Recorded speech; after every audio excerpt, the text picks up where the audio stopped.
My today's guest, Ben, is originally from Perth, Australia, and we met together in Kuala Lumpur, Malaysia. We talk about how travel widens our perspective of the world, about his work as an open source developer, and how he builds sustainable online projects. To access all the show notes and links, go to nerdontour.net/Ben. Hello and welcome to the Nerd on Tour podcast. My name is Piotrek Bodera and today I am joining Benjamin Lupton, who is also called Ben. He's an open source developer and a white hat hacker. His projects were used in Basecamp, Spotify, and also by such companies like Microsoft, Adobe, or Atlassian.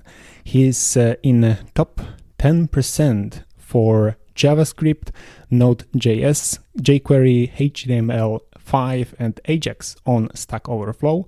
He's the fourth most watched developer in Australia on GitHub. And some of his projects are History.js, one of the most popular JavaScript in the world, DocPad, which was the first big static site generator for Node.js, going over 2,000 stars, hundreds of daily users, 200 plugins, and 100 contributors. And in 2013, he started something called Startup Hostel, which was a proto-concept for co-working and co-living spaces. That was in Bali. Welcome to the podcast, Ben. Thanks so much for having me, Piotrek. How are you doing today? Yeah, good. Well, I'm in Sydney now, so it's pretty cold. At times, pretty gusty as well. But no, other than that. Awesome. I would like to start from, I think, very interesting point. When I was reading some of your stories, some of your blog posts, I noticed that you experimented on yourself with the period of time that you were living completely without money for about 6 months. And the time you were working in one of the best, also one of my favorite restaurants in Sydney, which is called Lentils as Anything. And this particular restaurant is like run by volunteers, and you can pay whatever you want, as far as I remember, for meals. And I think this is also a period of time when you were hitchhiking, or you did your hitchhiking trip throughout Australia. But for me, it's kind of like all connected to this mindset of alternative living.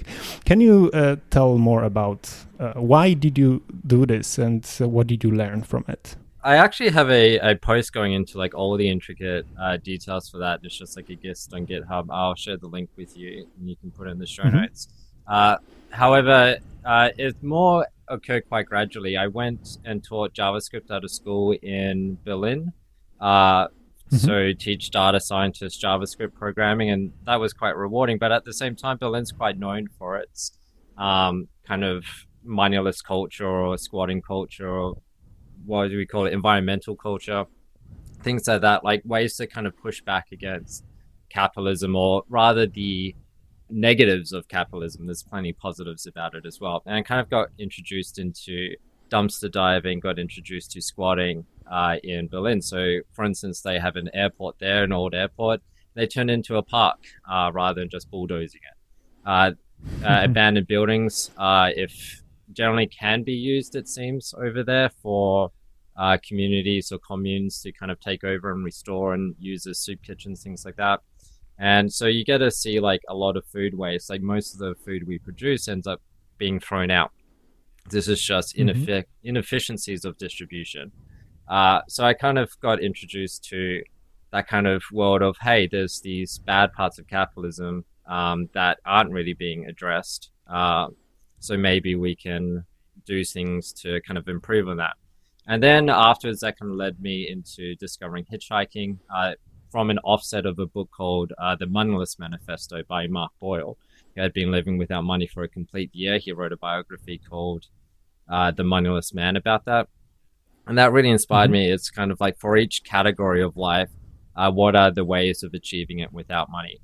And at the same time in Sydney, our rent prices were just skyrocketing. And in regards to finding work, I found it quite hard to find work because I was doing a lot of open source work, and Australia is quite a traditional economy.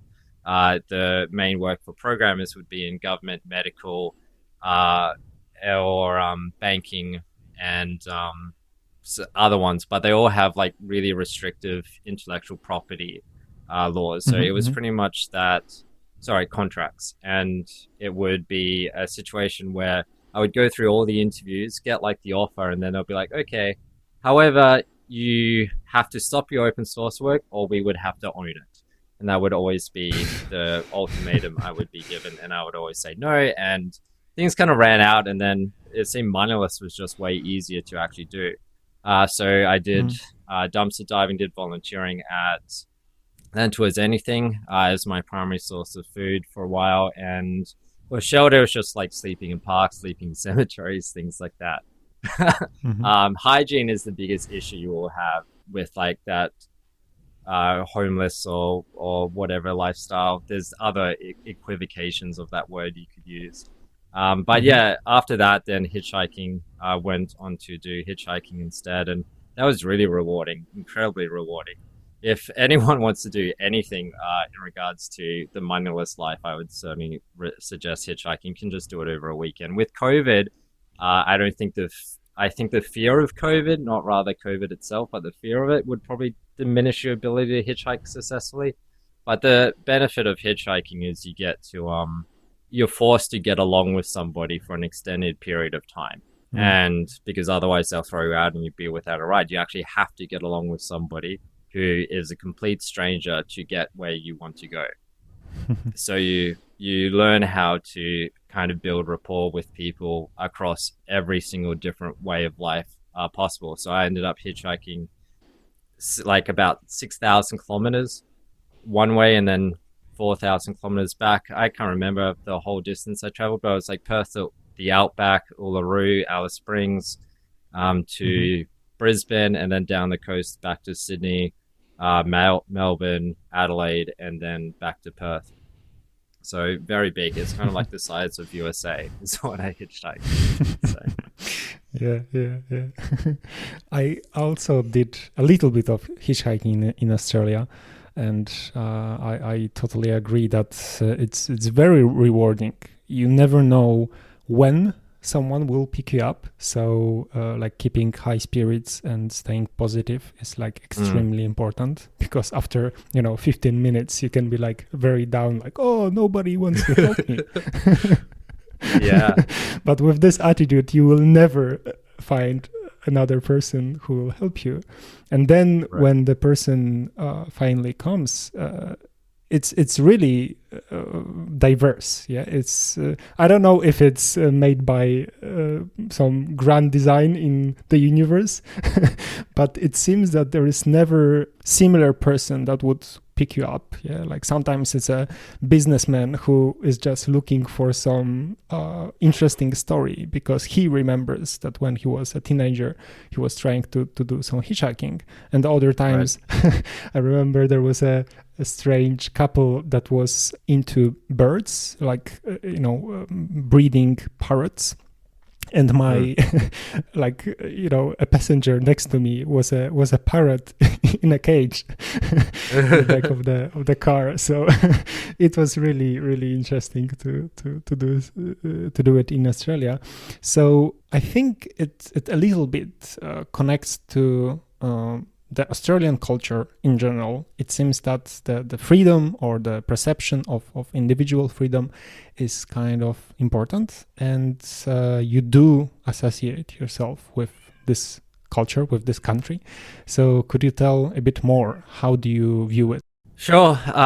One thing to add into just the hitchhiking thing onto it and what you said is that I'm a very goal-orientated person, so I kind of looked at life like lifestyle experiments. Colin Wright has a great talk about extreme lifestyle experiments. And when I went into hitchhiking, it was also I wanted to improve my faith in humanity and develop patience, two things I severely lacked. And hitchhiking 10,000 kilometers requires those two things. So I was like, what type of experiment can I do to acquire the traits that I want? And hitchhiking was that experiment, and I suddenly acquired those traits. Like 15 minutes waiting is pretty good when I spent like 3 days waiting once in the Outback. So Yeah, it's definitely for that. But yeah, for the culture part and how it integrates with others, Australians have this heritage, right, of being the convicts and the kind of the free people back before. Like they kind of made their own way when they first came. But Australia was also the the new America in terms of how important it was to colonize once its Mm-hmm. value was kind of discovered. So England, they just try to get as much immigration to Australia as possible. There's even stories where they would go to schools or orphanages and just say, "Who wants to go on a vacation?" And then just take the kids. Really? Um, yeah. So Okay. there was a big mass emigration to Australia at the time, and then you had the whole gold rush, which is always a great way to get immigrants into your country. But it's quite harsh conditions and things like that. So there's kind of like this heritage there. But in regards to how it's kind of played out with modern culture, through hitchhiking, that's kind of how I learnt Australia's much bigger than my little bubble being in a city or whatever it is, because you experience every single like walk of life, every single creed or caste or class of people, Mm. all sorts, and you and them get along with each other. So when I grew up in Perth, which is it's one of the most isolated cities in Australia. I think it probably is, Mm. but actually, it depends how you measure it, but it's 5,000 kilometers to the next capital city, which is Mm-hmm. quite a distance, 3 days drive to the next capital. Well, I actually have a prepared statement for that question because Pietrek was kind enough to share me the show notes so I don't have to ramble. So I've got my cultural heritage is Australian, which only becomes palpable when interacting with other cultures, especially with other Westerners. Australians have had a large emphasis on disagreeableness, fortitude, and strength, as well as on assimilation. This is an observation of hitchhiking throughout Australia, and these values continue to be undermined by the modern importation of American culture through the dominance in English spoken news, media, and social media. This is especially seen in the millennial Australian cities who confuse Australia with America. So, one of the issues we have in Australia is probably the same as America, many, probably even through Europe, is the culture of the rural areas versus city areas are quite different. But in Australia, it Mm-hmm. seems to be a bit worse. We have another factor here because we're in an English speaking country and there's only like 25 million or 30 million Australians compared to, actually, it's probably even less than that, compared to America's 350 million. So Mm-hmm. America just dominates in English spoken content. So if you're growing up with the internet today, then you're consuming mostly American content, American media, American social media. So one of the issues that's happening is with the youth is they have this Australian culture locally in their local reality, but then their mind is with the internet and it is with American culture instead. And there's a big disconnect there. And I noticed this myself when I started traveling. Australians would clash with Americans often because we are a bit more boisterous. We say what we think. We care about the battle of ideas and freedom quite a fair amount, when Americans tend to overemphasize on politeness and overemphasize on protecting people's sensitivities. So it Okay. became quite a conflict with work and things like that. But at the same time, Australians that focus on assimilation, like we don't care who you are, what you do, or whatever it is. Like you're a person, and we'll get along with you as long as you're there to also respect us as a person, not really respect our ideas, but respect us as a Mm. person. And we saw this. I saw this actually a lot when I would travel in Bali. The Australians. Well, actually, there's a big. There's half of Bali is the Kuta Australians, like the miners who go there and get drunk and have an amazing time because they work 2 weeks in the mine and then 2 weeks in Bali, like living in Bali. So 2 weeks Mm. on, 2 weeks off, and they earn Mm-hmm. amazing paychecks. So they just live in Bali. But outside of that, but at least from my personal experience, I was in like a working retreat in Bali, and I would always really greatly emphasize with the Balinese people and kind of always treated them as equals, even though they're very different. in regards to their work and their incomes and their lifestyle a little bit like that, but always this great respect. When the Americans just kind of treated them like servants, like they would just order them around and kind of be a bit rude. And maybe that's like the way that they deal with, the expectation of like high customer service in America. But I kind of find it a little bit shocking, at least when I was in Bali. So before we move to Bali, yeah. I would still like to dig a bit more into the concept of Australian culture. Yeah. Can you tell, because if we like it or not, the internet is this huge pipe for all of us. Yeah? It doesn't matter if you are living in a rural place in Australia or a rural place in Poland, in Europe. You have this huge amount of American culture coming to you. But at the same time, this huge pipe is also allowing for you to spread your message to the world. And there are a few creators, people who grew up into the position that they are a massive internet creators, and they are not part of this American kind of machine of creating celebrities.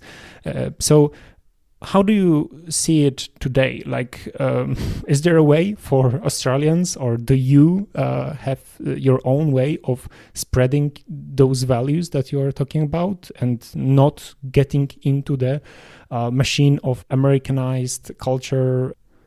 Well,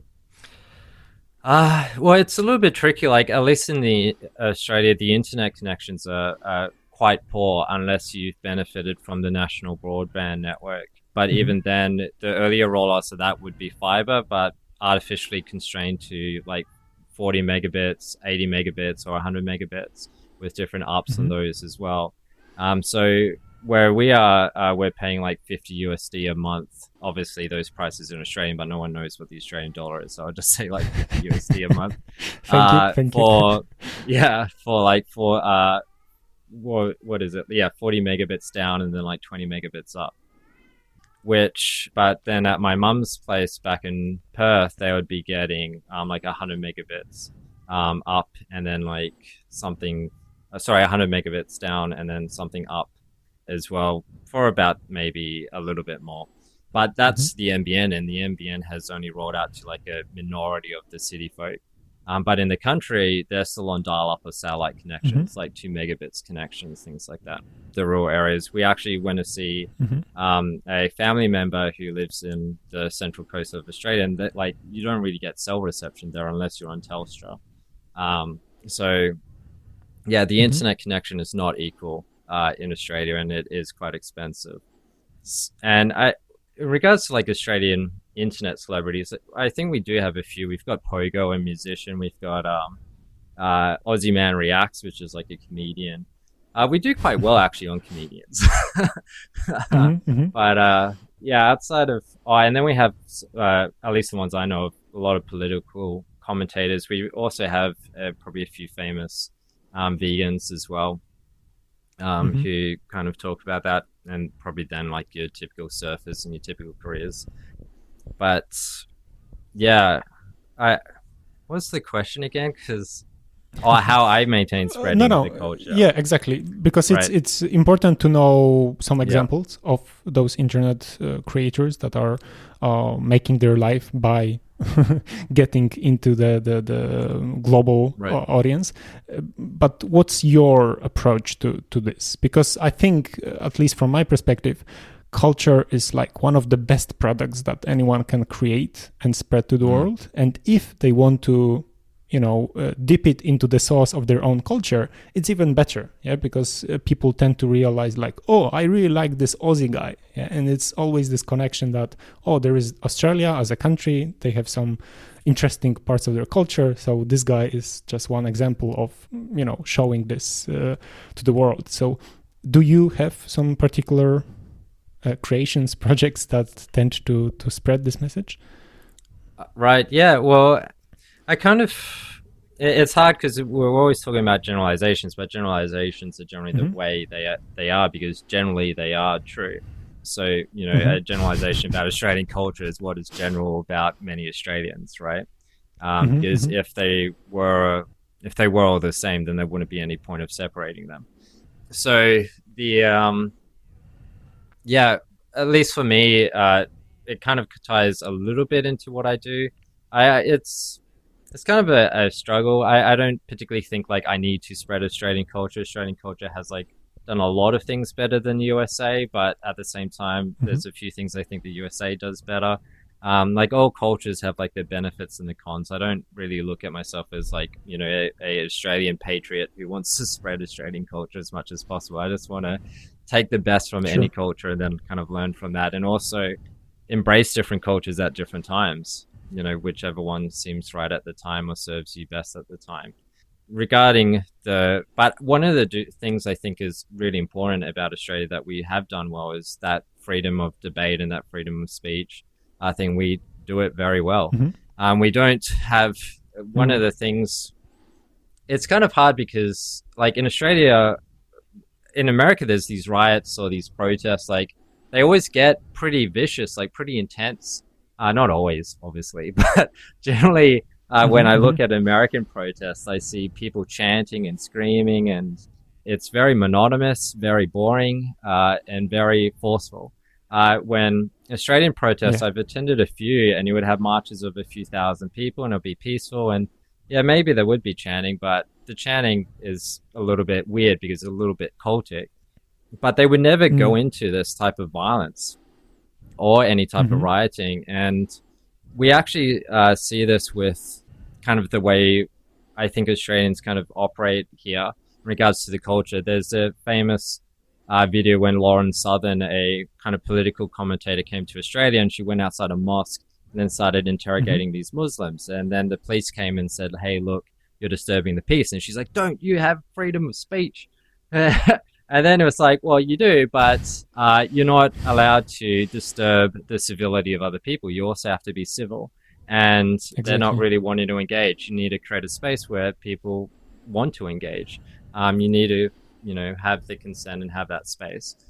So for us, we really care about civility a lot, even though, we can battle things out. And where in my interactions with some other cultures, they don't do that nearly as much, like Malaysia being one. You wrestle against the government or things like that, and people just shut down. They just don't know what to do when you're asking, like, well, why did you do it this way? And they have no idea. They're just following orders. Or in the US, their urge to be polite and not to offend people can cause harm there because you're not finding truth. You're just protecting people's sensibilities or sensitivities. So what 3 years ago, I actually got really big into philosophy. I had a series of traumas in my life, traumas, depending on the accent. And they didn't line up with any of the narrative I had been fed, mostly working in tech, dealing with a lot of Americans. It just didn't add up. So I engaged with philosophy. I challenged a lot of my life. That hitchhiking monolith thing was part of it. And afterwards, I was like, oh, wow, like I can learn the smart way and study culture and study society through books, like the classics, or, even if they're only written in 50 years ago or so, like some great books really go far, timeless works. Or I can learn the hard way, always by being smacked by life. And I co-founded this study group, and it grew over the year. And the first year we did private conversations because we were like kind of completely terrified, like of what would happen if these conversations went out, because a lot of our members were from some were from Egypt or China, like actually places that don't have any freedom of speech. And then others were just concerned about, losing jobs, but we're all having these conversations to find truth. And then in the end, we kind of felt like, hey, we're wise enough to wrestle with threat. And that's actually part of wisdom, or part of, becoming stronger in life, is becoming wiser. So even if your vulnerabilities are exploited, you have the strength to overcome that exploitation. So you want to reduce your ability of being exploited, but even if you are, then you're okay.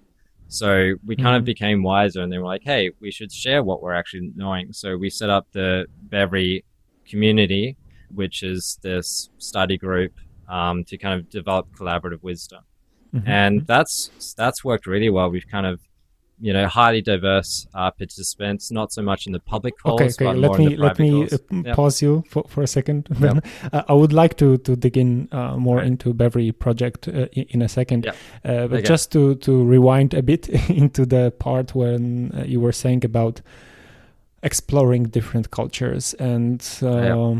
kind of like appreciating them at the time that, for example, you are living in Malaysia because you Right. were for some extended period Yep. of time.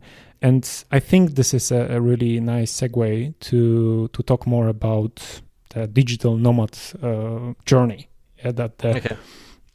thing of ability that our type of work is giving us to actually live in other countries. I am right now still in Kuala Lumpur, finishing my stay here, but it was a really interesting time to experience how does it work here. And I do acknowledge and see the things you are talking about. For example, how locals are approaching big issues, when the lockdowns are imposed, and what is their reaction, and how they if they are asking questions or not, if they are kind of like challenging the authorities, and what way they are challenging them. So definitely the perspective of multicultural experience is very important. So let's get into your kind of beginnings, the origin of your digital nomad story. What was the first country you visited in terms of like actually spending their extended period of time and like working remotely, working on your laptop, and how then it developed? Yeah. Well, working in IT, I did, and also open source, I get invited and sometimes get approved because of the cost of flying over in Australia into many different conferences or schools and companies to do trainings, talks, or trainings to talks. And so those would be like 1 to 3 months deployments, like overseas in a different country. Or if it's the talk, then it's just like 2 weeks, but I would see if I could extend it. But in 2017, that's when I kind of really decided I want to do the digital nomad stuff full time. I kind of felt like I got the most out of Australia that I could. And I watched this great talk by Roger Ver on the Rubin Report. And he also he said in that something like, you should live wherever serves you best. And that really hit home. In Australia, Very for interesting. instance, in Sydney, like it's $2,000 Australian, or let's say like $1,500 USA, or $1,250 USD for like a month's rent in like a dingy apartment that's like an hour out of the city. But then $500 and this a is month. just the apartment cost, yeah. Just the apartment cost, and then like eating out is like good luck on that. And then if you go into KL, it's 500 USD a month will get you like a brand new apartment with a gym and a pool that's in a nice area. And if you want to get some dosa or something for breakfast, it only costs you like less than $1 USD. And the people are a lot kinder. Now it's different. Like in Australia, like Sydney seems to be fairly unique. You'll walk, around the park and you'll say hello, and people will just stare at you as if you're crazy. But where I grew up in Perth, you walk around the park and you say like, "Oh, g'day," and all the rest, and people acknowledge your existence and they'll have a chat with you, or at least walk by and like say g'day back. Like you actually, there's this kind of communal or community feeling, and that's not present in like the big cities, even though it's there in Perth. And I spoke to a Tasmanian; he kind of felt the same, and also in Brisbane, it's a little bit similar. Like you can kind of tell, because like in Sydney, it's like, what do you do? How can I benefit from you? And whereas the other cities, it's more like, who are you and how can I help you? Like, tell me all about yourself, kind of thing. Yeah. So in 2017, I decided to go to Bali on a 1 month visa, and then I extended it to 2 months, and then I think I followed up with then a 3 month social Buddha visa, because I have a lot of friends now over my life that I've developed in Bali. So social Buddha Mhm. visa, you get like a local Balinese to give you a shout kind of thing, or Mhm. vote. What's the non-Australian lingo for that? Like verify or validate that you're a good person. Yeah, Um, yeah, I know what you mean. yeah, yeah, That they kind of prove that they can be your kind of guardian, or right. just a person that verifies you as a local, yeah, to local Yeah, authorities. yeah. But it's also like a thing that you're a worthy person of being in Bali. Like you're not They a vouch for drongo. you. Yeah, yeah, vouch. That's the word. Yeah, vouch. Yeah. Yeah, so they vouch for you and your character. And yeah, so then I spent 3 months there, and geez, that was a joy as well. Hmm. Why Bali? Is it because of your friends, or because you Yeah, were there earlier, yeah, when you were younger, just like a short trip? right. What was it also Yeah. the reason you wanted to come back? Well, for Perth, if you look at the geography of the world and the economics in Perth, it's like depending on the sales, it's $200 return flight from Perth to Bali. Whereas to go to anywhere else in Australia, you're looking at a $400 return flight. So Perth is Hmm. cheaper, like citizens of Western Australia, it's cheaper and quicker to go to internationally to Bali than it is to go anywhere else in Australia. Um, so Hmm. that's why as well, like the miners, they like live in Bali because they spend Okay. 2 weeks in the mine, 2 weeks off on the leave, and then they live in Bali. They have a property over there, kind of thing. So Bali is kind of like a good first choice. And my parents have been going there since the 70s. My parents were pretty avid travelers and took me all around Australia and not really overseas so much besides Bali. Apparently, when I was a kid, they took me all around the world, but I don't remember it at all. Okay. Yeah, yeah.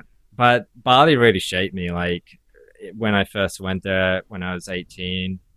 Also, I was a very party going and outgoing person and kind of loved, that, vibe kind of thing. And maybe that's the thing. Maybe those 20-year-old Americans who I kind of chastised earlier, maybe it's just inexperience. Maybe they're just young and they enjoy it. There's actually a Hmm. movie kind Hmm. of like that called Not Today. It's a great movie about India. Mm. But yeah, and then it was only about like halfway through that first trip, and then like I actually saw like the poverty of Bali, like and my wealth, and that contrast between them. That Mm. really shook me quite hard, and I couldn't really play Xbox or anything anymore.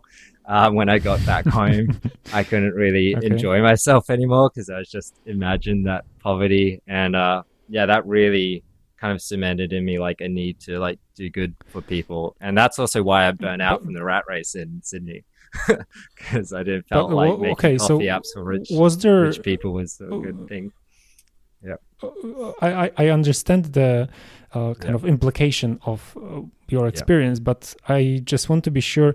Was there any like particular situation in Bali that you encounter some person that was like really poor? yeah, Because like I assume you saw homeless people before, or like poor people before, even in yeah. your city, or on in the movies, yeah, like you were aware Right. that they exist, but of course it's different when you kind of see them in real life. So how was it in Bali? Like, was there any specific situation?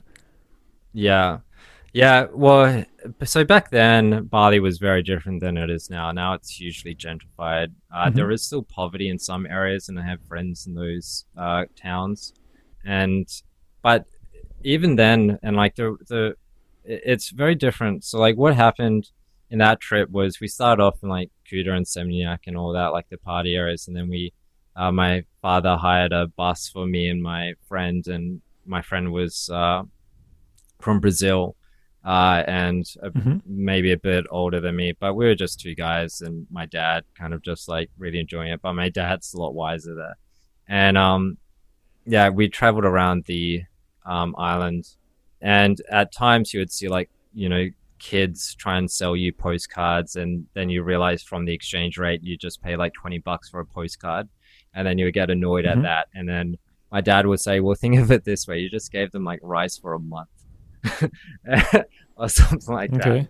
And but then there was Git waterfall, and it was like we got there really early, and it was like a 2 hour walk down, or something like that, some very long walk, and none of the shops were open. They were still opening, and Mm-hmm. when we got back, all the shops had opened, and there's this one lady about halfway, and she was very skinny, and she had this shop, and she was trying to sell me like a kimono, like one of those Japanese dresses.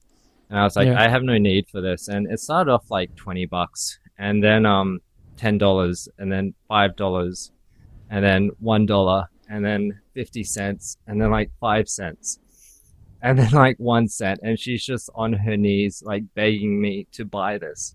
And I didn't have, like, I left my wallet like all the way back up, and I Mm-hmm. just, and like she was doing like everything right besides like product market fit, right? But like all that initiative Okay. Okay. was there, right? And it's just like yeah, it just took me many years to kind of wrestle with that. Like now I know it's product market fit, which was like Yeah. the main Yeah. issue Yeah. she was facing, but like it's really hard, and kind of going into my things like my interactions with Bali. I went back there in like 2013, like several years later, and like Mm-hmm. found a restaurant that was kind of struggling, and it was a great vegan restaurant, and I added them to Google Maps, and then their business took off, and they can send Oh, like nice. they like they were just kind of operating out of like their bedroom kind of thing, like and a few Okay. little tables, and then now like they've expanded it out. They're sending their son to university. They have employees. They have Ooh. multiple things. Just like a few little things like Westerners just completely take for granted, like a Google Maps listing can change the lives for these people. And my dad kind of showed me that back then as well. He would always Mm-hmm. take secondhand prescription glasses. He would just go to like the thrift stores, and just buy as Mm-hmm. many like glasses he could, like focals he could, and he would just bring them to Bali when he would arrive, and people would and just hand them out, and people would cry because for the first time they could see, because they couldn't afford seeing an optometrist. And it's not the accurate prescription, but it's better Okay. than what they had. And when I went back in 2015, I got a little grab from the airport. And in Bali, you can get little motorbikes to take you places rather than KL where it's cars. And it was like a Mm-hmm. 15-year-old kid or something like that driving me like an hour for like maybe $2 or $3 or something like that, ridiculously cheap. And Mm. that was just empowered by like like an old school iPhone. So what I do is I just bring as many like secondhand old phones that Westerners just leave in their drawers to Bali, and I give them out to people who need them. Because a little Okay. crappy iPhone that stays in our drawer is a career in these areas. Mm-hmm. Yeah, Okay, thank you for sharing those stories. It now makes more sense about the difference, yeah, what you experienced and how much impact you feel you have and you actually have. yeah, So it's really interesting to see this from this perspective. And I think we are a bit going back into this phase, yeah, when the whole tourism industry is now almost completely stopped, and many places like Bali was benefiting only from this mm, industry. So all those people are probably going back into this dire situation. So yeah, maybe we will need to go back into this behavior to just give them whatever we can once we of course can go back to those places. yeah. If I Well, may, you I would like to. Yeah. just let me one point on that, because you also have to as well make sure that what you give them is going to be used. So, for instance, like the movie Slumdog Millionaire, that type of Uh huh. abuse of poverty also exists in Bali. You see this a lot in Ubud. there would be kind of not really like collectives of women who would deliberately starve their baby because it would produce more handouts Yeah. for money, things like that. So, Mm. so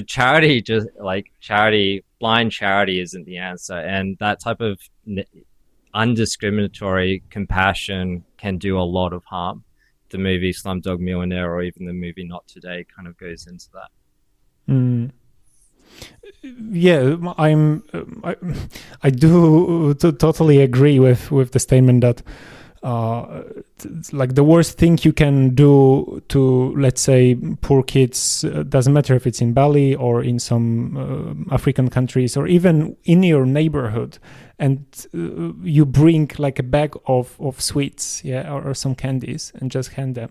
It's it's creating this vicious loop of them demanding from any wealthy person some kind of treats, and this treat, maybe it will be like useful for 3 seconds because they will feel this sugar rush, and it's like, oh, fine, nice. But when they are actually starving, or when they are actually in some very bad situation, it's not great to like damage their teeth and damage their health, and create also this behavior that next time they will see someone, it will be like, oh, give me whatever you have, yeah, because it's not what you want to create. But I think you have this unique situation, as you were saying, that you have a lot of people who are actually living in Bali. So you trust those locals, those people who are there day by day, and you can talk to them, and they will tell you, oh, like, my neighbor have this issue, could you help Ben? Yeah, so because you know how to connect to them and how to directly influence them in a very positive way. Yeah, right. Yeah. If I can just add one more thing to that, sure.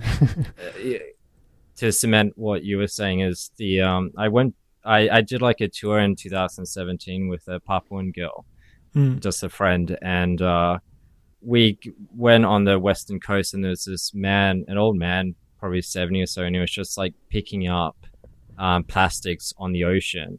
And I think I offered him money or something, and the girl was horrified and she slapped me. And I was like, what's the problem? And he says, the conclusion from the conversation was, you would rob him from dignity and ruin his incentives. And he also refused when I handed out the money, but the girl kind of lectured me on the thing. And it's hard because, if one can earn like 10 times their income or 100 times their income, begging to tourists or whatever it is, placating tourists, then is that work that actually adds value back into the economy? And what he did was dignified work. It did add value back into his community. And they take pride in that. They take a lot of pride, and you should always make sure that your gifts should always increase their dignity, not take away from it. Yeah. It's really interesting because the conversation here is actually turning into the point that I spent some time of like thinking and realizing that the best thing we can do is actually try to improve the system, in a sense that the problem is not particularly plastic bottles on a beach, or the person who is like need to go through the rubbish and like collect them, or you like handing him the money, or the friend who kind of slapped you, because all of it is actually part of some bigger kind of structure, bigger system that we can see as a country, as like Indonesia, or as an island, as a Bali, or as a global kind of capitalism system. So definitely it's interesting. And I do believe that people like Bill Gates is one of those figures that is spending a lot of time first, like understanding the system, like what's broken, what's like, why do people still are getting polio disease, and how to eradicate it. So he is actually looking from this probably best possible perspective that anyone can, and try to improve the whole system, not the particular single cases, but to do that. And it's neither me or you are experts in charity or in humanitarian efforts, but if you want to help, dear listener, there is always a way that someone is doing this on a great scale, and just try to reach them, try to help them. If you can help with money, do that. If you can help with your time, your volunteering, that's also helpful. And I think it connects a little bit to your experience in lentils, in this very particular restaurant. Can you tell a bit more? How was that, time kind of like doing completely something that is not IT, that is not right. using some machines to earn money, but you were a waiter, and a cook in this place? Yep. And bartender as well. So when they had a bar. Well, at the same time, like I kind of, in that year, I burn out from like that rat race. I was like, is making coffee apps for rich people so they get the coffee quicker actually making the world better? And just flash back to that Bali experience. And I was like, no, it's not. And then I kind of, had a lot of thoughts of where capitalism is bad. And then kind of also I just wanted to change the pace, and lentils really provided that for me at the time. And, it was just such a joy to actually be like, rather than working with knowledge work where the outcome is so many orders of magnitude distant away from you as the creator, instead with food and giving food to people who need it, who pay what they have, then it's very different. Like my whole job there was like just make customers as happy and satiated as possible. You would sit down with them, you would talk with them, make sure they feel welcome and whatnot, and give them food that actually satiates them. It was a very, very nice change. Whether or not I would still recommend it now, I'm not sure, because a lot of these type of things, they end up to some extent going into like a more toxic harmony or toxic compassion type thing, where like to try and make everyone feel welcome, they exclude a lot of people. Like people who, and this is that part about like you can't battle ideas anymore because someone could be offended. Lentils may, at least that one in Newtown seems to be going that way. I don't know. I've lived too far away from Newtown now to really participate in that. But it is a issue there. One thing to add on to the charity bit is effective altruism. It's a website that kind of lists charities by what actually produces the best results. Is by Peter Singer.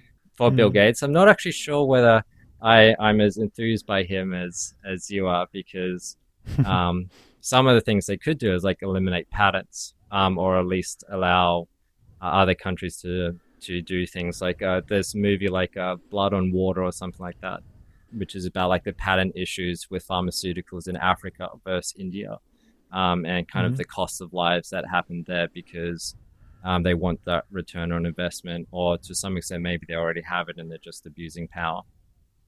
So there's a lot of bad things that are done in the name of good. Sure thing. And I think we should iterate once more. None of us are experts in this field. Everyone can have their own kind of opinion and idea what to do and how to do. It's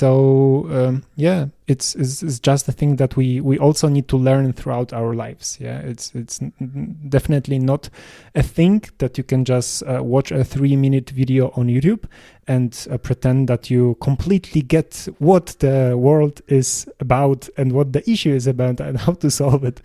So if I may kind of switch back to the topic that we are both kind of more experienced and more into. Can you tell me more about the digital nomad lifestyle that you were performing, and not only Bali but also Kuala Lumpur?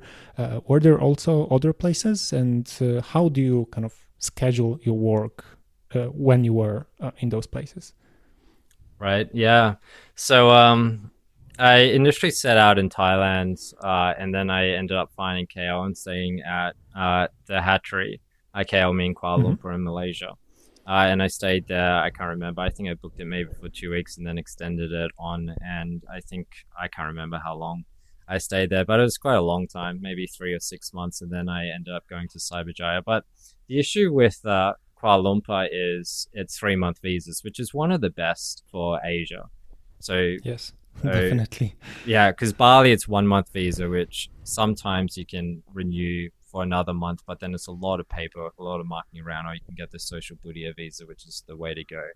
But either way, you're looking at like 3 month visas. I think Philippines actually has a longer one as well.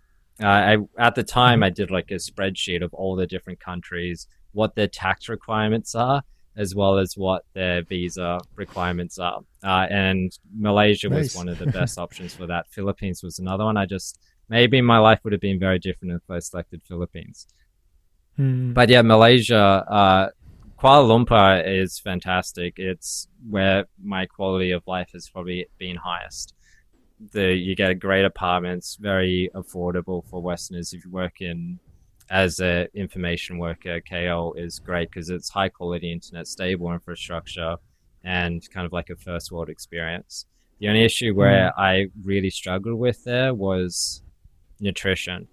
They Hmm. do not have any conception of nutrition. It doesn't cross their minds. It's all about taste and all about that experience of the food. And yeah, so if you want nutrition, you got to buy things yourself and make your own food, kind of thing. Otherwise, Hmm. you're going to be eating takeout like all the time. And sometimes you can get takeout that's kind of okay, which is like the little salad boxes kind of thing. But even that'll drive you to the ground if you're eating that for a month. So nutrition was difficult, but the prices there are very affordable. It's part of the mainland of the world, of Mm. the European, Asian, African world. It's all one continent, so prices are very cheap because distribution is cheap, and they have Hmm. durian, which is fantastic. The issue I ran in though, Your favorite. uh, yeah, with Kuala Lumpur was, and this is just in general, it's something Airbnb should do a lot better on, is Mm. areas that are actually suitable for work. And Airbnb does like have a little filter for that, but sometimes it's you can click it, sometimes you don't.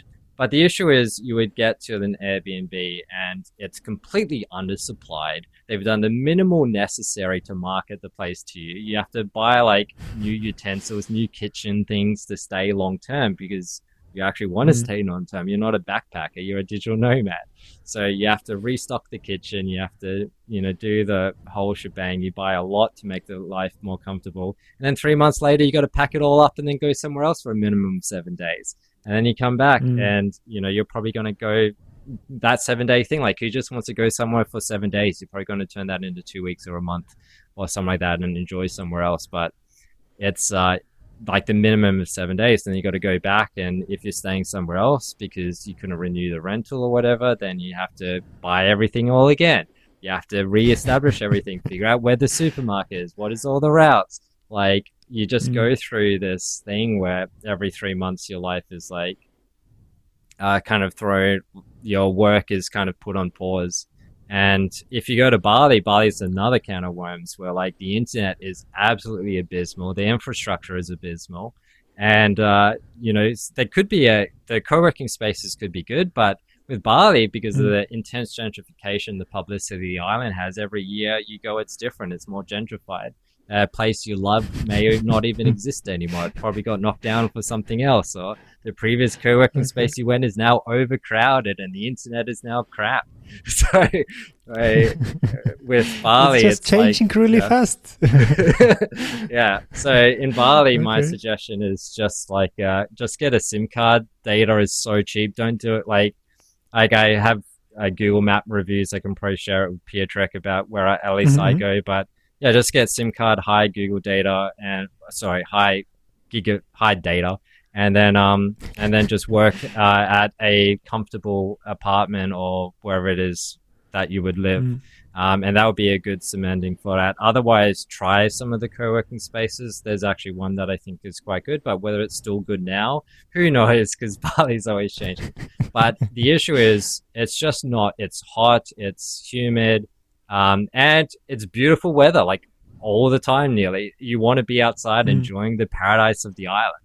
So when KL, it's more like a city. So you actually want to get some work done and actually enjoy the beautiful weather there as well. So you kind of want to get yourself to be compatible with the environment rather than fighting against it. Like if temple bells and everything and Muslim prayers are going off all the time when you're trying to sleep, just enjoy it. Like just go out and actually be part of the culture rather than fight it every single way. If the internet isn't working, then go for a ride on your bike. Like it's but yeah, if you're expecting to get like high quality work done for your startup, which you're an employee at, Bali isn't the place. If you're KL is going to be the place for that. But yeah, Bali's more like the paradise where you can get a little bit of work done. And then party. Of course. Yeah, if you are into this kind of things. So it's interesting to listen to those kind of reviews or your impressions of places. But can you just tell, why did you decide to go abroad and to work remotely? Like, is it only because of the economics that, you know, you can bring your Australian dollars and convert them into the local currency and like everything is so cheap? Are there any other reasons that you want to do that? Like, is it also connected to those kind of statements that you said before, that you should choose the place that's kind of like the best suit for you? Yeah, it's actually those two, right? Like economically, it's a no-brainer, and also where serves you better. Like in KL, I have a much better life than I do. And it's not just it's cheaper; I have a better life there. And however, there's also one other reason, and Australia is very comfortable to live. You never really see the struggles of people. And if you're in KL, you know, where you're eating for your 50-cent dosa and bada for breakfast or whatever, these people aren't in the best conditions, and you make friends with them. And you make friends with a lot of people in KL and or in Bali and things like that. Like in Bali, I have friends like all the spectrums of income kind of thing. Like I have a good friend in a fishing village called Brian, and he goes by either. And you know, they it's their own whole journey there, and they're also on Google Maps. I added them to Google Maps so you can run some fishing village tours. But nice. Yeah, it's like, you know, if you actually see things you can improve every single day, it makes you feel more happy, more important, and, you know, more in touch with the world and more connected and more meaningful. When in Australia, if you just live on your couch watching TV all the time and just work a little bit and get the train with other depressed people, it's like, that's not a nice life. Like instead go somewhere where your existence actually makes the world a better place, where you can actually serve them better too. Like, you know, I get in money, like, you know, I can earn, like, you know, as a senior software engineer, I generally work like 3 months a year, and that would be like all I need to live in KL and contribute to my family back in Australia and make people's lives way better in KL. Kind of thing as well, and it gives you more meaningful life. Like, yeah, you get to serve people better too. Okay, yeah, that's definitely a new way of looking at it. I mean, a new in a sense that previous conversations with other guests were focusing on other topics, but this is actually the first time that someone is you know, emphasizing on this particular thing that it is important also for me. Whenever I am visiting, and it doesn't matter if it's a, you know, Western European country, because I spent a lot of time in Italy working as a tour leader, but you can always make this one little step that will brighten the day for a person that you're meeting, only because you are this guest and you probably don't speak fluent local language, but you do something that matters. Yeah, and maybe it's this layer of Google Maps, yeah, or like editing or adding some important information for others. And as you were saying, sometimes it's life-changing. People are actually benefiting from this because other backpackers, digital nomads, or travelers are visiting the place because someone somewhere finally added this little vegan home restaurant. And there is so many places like this, and they will always pop up. Yeah, as you also mentioned, the landscape of Bali, but also here in Kuala Lumpur, it's changing so fast. Yeah, the new restaurants. I am staying in the Hatchery and Taipan. Yeah, the usual place where we go for eating out. Within this, let's say, 8 months that I am staying here in one go, I see at least 2 or 3 or 5 restaurants that kind of close down, open up, then there is a new shop, there is something else. And this is, let's say, an established part of a big city that should be kind of like known that this is good, this is not, and you can always make this change. Yeah? And I think we are equipped as those digital nomads to kind of go this one more step, to help and to also help other nomads, in this regard. So right. Back into the vision of how your work and how your work-life balance look like when you are nomading. Do you have any particular setup that you need to have co-living, or you need to have like your own apartment? Did it evolve that you now see that there is only one kind of way of accommodation and one way of like setting up your own hardware and then working with people? What's your way of working when you are nomading? Right. Yeah, well, when I first kind of got into it back in, before with the trainings and visiting overseas when I was, 10 years ago or so, there wasn't really any community, any digital nomad stuff. Was very new. And that's kind of what I wanted to set up with Startup Hostel. But I found it was easier, rather than set them up myself, was to work with existing co-working spaces and kind of convince them that co-living is a real thing. And it is actually a market.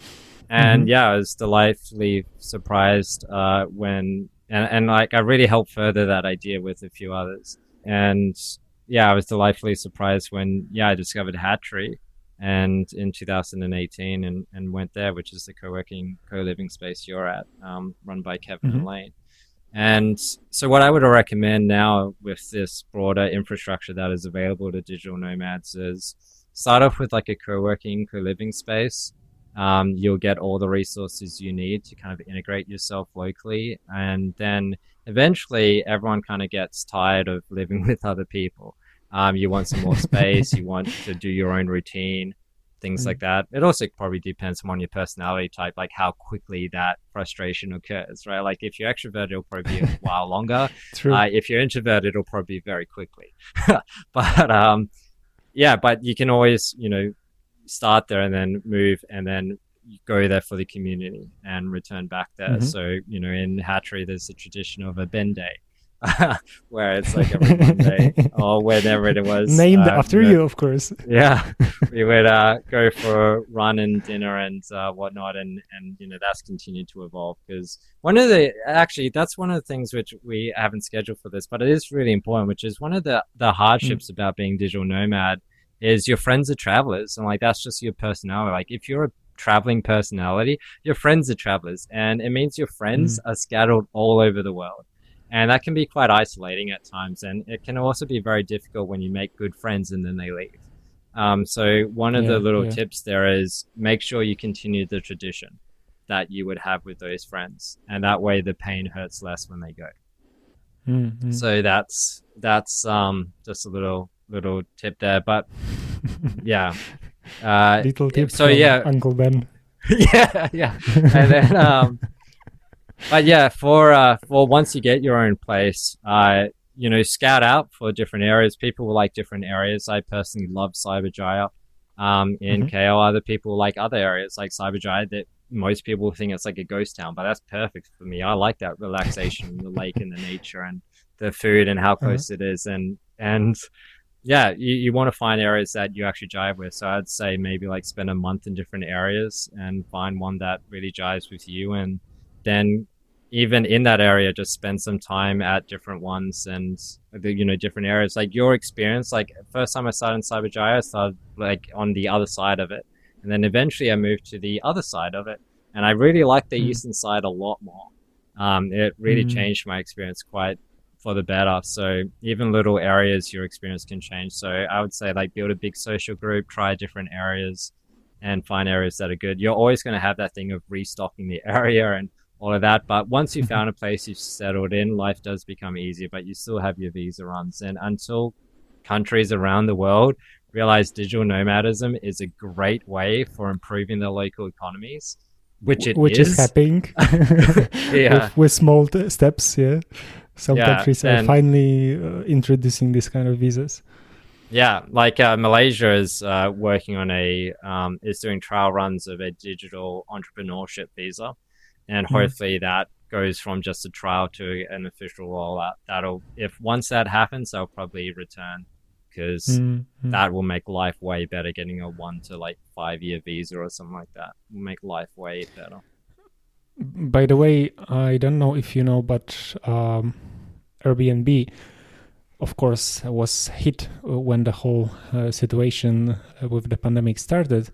But there are a couple of kind of new trends emerging, and they actually started to happen even before the COVID. And one of them is that more and more people are starting to use the infrastructure of shared houses, or like, sharing a room or sharing a whole apartment long term. And it's me, I'm having an experience in tourism industry, and for some odd reason there is this limit that in any hotel, and you can actually check it on booking.com, you cannot book your stay for longer than 29 days. Because 30 or more, it means that you are kind of like renting. And doesn't matter if it's like 5-star hotel and you are kind of ready to pay the money, you need to do like 2 separate bookings if you want to book for more than this 29 days. I assume there is this international hotel regulations or something that tries to make a difference between someone who is like coming for a short contract, and then you have a actual apartment that you are renting from an owner, and then everything else is a tourist, and the tourist, even if the tourist is staying almost 1 month, he needs to only pay for this and then maybe move to another hotel or like have another booking.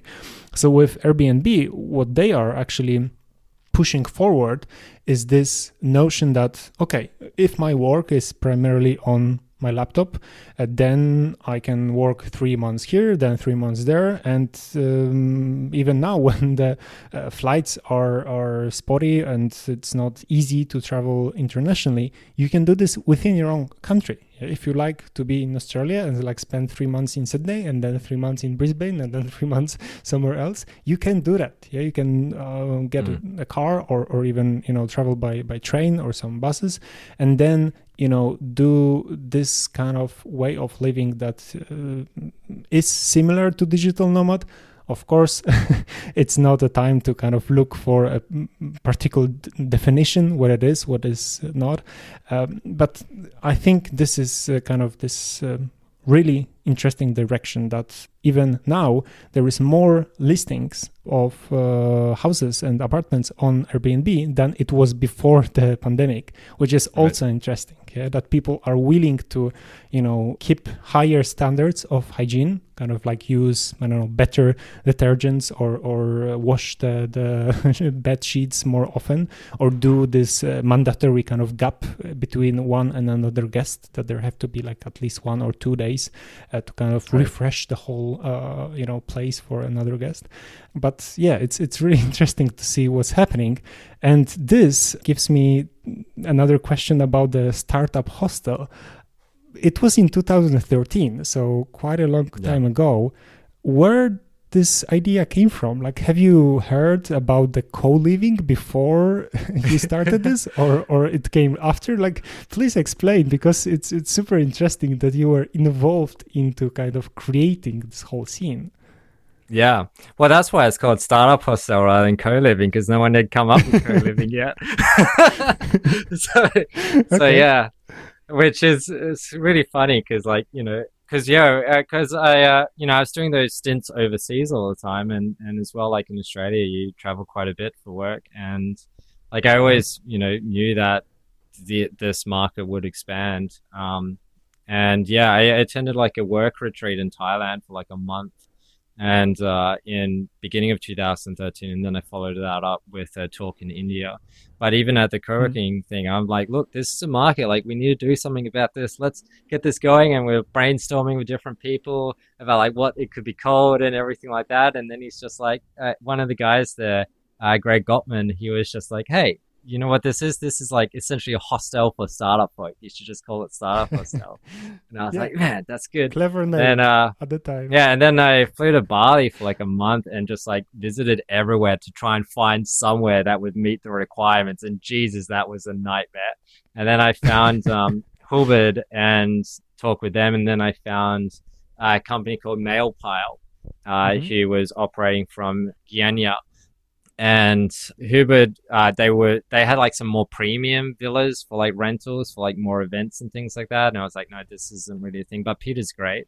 I'm not sure if he's still with them or not. I haven't visited Hubbard for a while, but and then went to Guyana, talked with all the guys there, and they were kind of doing it already. And I just kind of gave them like my mailing list that I did from all the market research and. And the idea like won a Open IDEO prize. Like IDEO is a big think tank design firm type thing around the world, and they did like a thing where you could submit prizes. And it was a guy, I can't remember his name, but he kind of published something similar. Like it was more like a hostel that allowed different work things to kind of be done there. So I interacted with him, and we kind of evolved the idea a little bit more. But at the end, I was just like, okay, let's just publish everything. I'll publish the idea, publish the market, and just reach out to co-working spaces to kind of help them migrate. Because I realized like it's not fun for actually running a co-living co-working space. It's very stressful. The logistics of it are terrible. All of that. So people who prefer to do that, which isn't me, but there are like event managers. Like you're essentially an event manager and or a real estate agent, right? Combined into the one job. So. And also kind of like therapists and counselor for like the commune or the community. On times, yeah, for sure. Yeah.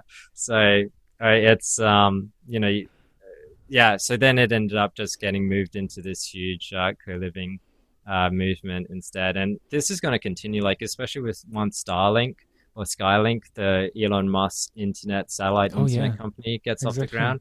Like, because the biggest constraint right now to digital nomad or just really live wherever, because like if you work with information, your geography doesn't matter. You just need an internet connection that's stable and reliable. So Starlink will give like workable internet to you wherever you are, and that's going to probably cause an exodus from cities back into rural areas. It'll cause people to spread out again, because now it wouldn't matter where you are to get that uptick. Yeah, for sure. Like I think it's the needle was moved a bit with mobile in general, and like the 3G or 4G was definitely the moment when people started to realize that your mobile device is kind of more and more capable to download and upload files. Of course, today the use case for your phone is very different, or you do stuff differently on your phone than you do on your laptop or on your desktop. And as you were saying before about those differences in Australia, in general, when you are in bigger city, it's much more easier and then also cheaper to get a proper fiber, to get a proper cable that will bring you enough speed up and down to do everything that is on the internet. And those next steps for sure is this low orbit internet infrastructure, because Elon's Starlink idea is just one of many that is trying to compete for this space. And I do think that in the next 5 to 10 years we will see a lot of competition, because it's a global market. It's like try to imagine that there is this let's say a village of 100,000 people somewhere in rural China and also rural Australia and elsewhere, and they really like to get on the internet in a proper way as everyone else are. So it's just a matter of time now. Yeah. Well, the Facebook thing that they did in India, which is like free phone, free internet, but Facebook tracks all the data.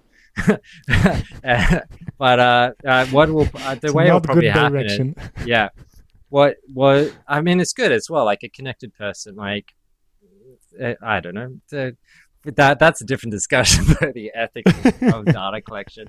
But the way I probably see it working with Starlink is you'll have digital nomads move out and then they enrich the local community. But the local community really needs to know that they are also not know, but it also needs to be for their benefit too. Not all communities want to be gentrified, and gentrification isn't good for all communities.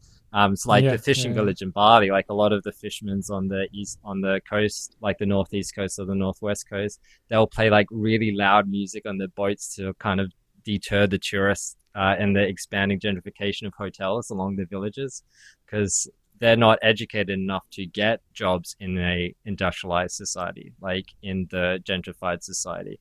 All they know is fishing, and they never went to school. So it's very important for them to maintain their livelihoods. So so you'll probably get people who move out, but that could be like vlogging and then tourism, things like that. You could have a vlogger that actually can upload 4K video from like Lombok or more rural areas and do more live streams and interviews and things like that. So or in the middle of Sahara Desert. That would be even probably. I really wait for the moment when they start to test those technologies, because it's just it's 100% certain that there will be people kind of rushing. There will be the same race that people did, like who is the first explorer and adventurer to get to the North Pole and then to the South Pole. And now the race will be who will be the first one to stream 4K from the North Pole. That's the thing. Oh man, Pokemon Go will get like a whole new revivement. Of course, exactly. That will be the next step, that you will need to book your trip to North Pole, because there is this very rare Pokemon that you can catch only being there while streaming that you are catching the Pokemon. That Pokemon Go famous YouTuber was like, "Hey guys, today we're going to Hey guys, it's 40 below. I'm going to get Arctic." I already have the what do you call the frozen bite? That your fingers are like literally falling apart because they are. And then you have phones that have to deal with extreme weather conditions. Of course, it will push the technology and the new markets. For like, this is the first 5G phone that will survive your Arctic trip. Okay. Well, solar power should also get better than solar power banks, things like that. But then in the Arctic, that won't matter. You'll need something else. But in the Sahara, solar will be the way to go. Okay. Let's. You could even get drones to drop you supplies. Like, that would be cool, right? Like just living in the middle of like the desert or whatever. And now you have internet connected drones that are solar powered and they could drop you your food supplies, like Yeah. no matter how Amazon rural you delivery used to live. within 3 Yeah. hours. Yeah. Yeah, that's probably going to be the way it goes. Like I look forward to it. I love what the future holds for us. So, yeah. I am also interested into looking at it, but at the same time, I do acknowledge the kind of clash of the old world with the new world. I don't Yeah. know if you remember this story, but I think it was already like 2 or 3 years ago when there was the first case or the first kind of reported case that was in mainstream media that there were some clever people stealing or like actually avoiding taxes between Hong Kong and China, even though that they are like two systems, one country. The thing is that there were some people buying phones that are much cheaper in Hong Kong, putting them on drones and then flying over the water to China and then picking up those phones. And they were only spotted by the police because they were trying to do this at night, and there was some mistake that eventually caught them. And the thing is that the value for those phones was already like around $1 million. Yeah, like they were having a proper mule with drones scheme, and something happened. So the next step, and I immediately thought about it after reading this article, that there have to be some kind of like a drone submarine, machines. That would be really cool. Yeah, that instead of flying, you put it into the water and you put anything into the container and you swim. Right. And it's like also automatically kind of, program that the I don't know, let's call it a submarine drone will be able to let's swim, from America to Europe on its own. Yeah, the nuclear power supply, but well, for the drones, like submarine drones, things like that actually got a lot of funding from the Malaysia Airlines 370 flight that vanished. That's actually like a huge investment area. There's one company who's like leading the way for that, like using now they have completely automated drone fleets, which should be launching fairly soon. But it's just very difficult. There's a lot more complexity with water than with air. So, it's exciting for that. And, what we'll discover in the ocean as well. Oh, that'll be a new thing. We'll need the Starlink for the oceans in maybe 200 years. You're going to be like at the bottom of the ocean floor live stream. Sure. I think it will be right in the moment when we'll be forced to live in those underwater cities because, everything else will be devastated. So, finally another sci-fi idea will be accomplished. So let's see.